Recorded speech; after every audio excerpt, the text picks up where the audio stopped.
Hey everyone, this is Nick again, back with another pack of decals, shiny new decals for you guys.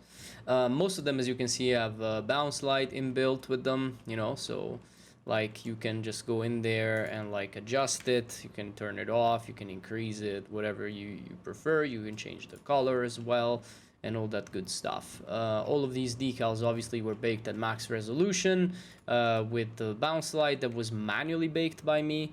And you're gonna find in the pack that you purchase also a bunch of tutorials where I will teach you how to properly bake the bounce so that you can do the same thing as I did right here, and you're gonna achieve exactly the same result. Now I have to give it to Decal Machine. They actually did kind of fix their bounce light baking, so you can bake bounce light with it now. It's just still like it looks kind of weird. There's a lot of anti-aliasing when you bake it, so I still prefer to bake it myself manually, which is super simple. You can do it in a couple minutes, and as I said, you will find it in the tutorials.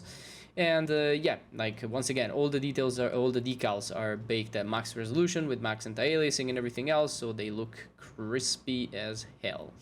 Now, one more thing, most of these decals actually do have subsets, so if you go match it, you will find out that they have a nice subset that you can use.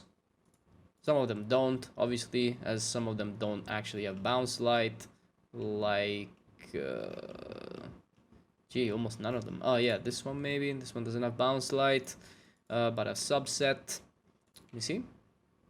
No, actually it does have bounce light as well. Anyway, almost all of them have bounce light inbuilt, so you can have good fun placing them in your scenes, and hopefully my tutorials will help you out to make nice decals like this with nice bounce light spilling in. Look at this one. Wow, I love it. I love this one. Like there's this emitter and it just bounces off on the side here and here as well. It's just gorgeous. I loved making these decals. I hope you guys are gonna like them just as much, because I spent quite a bit of time planning them, and like planning the positions of the lights and all that stuff, and there's quite a bit of work that went into these. So yeah, I hope you guys will enjoy them, and I'll see you next time. Peace out.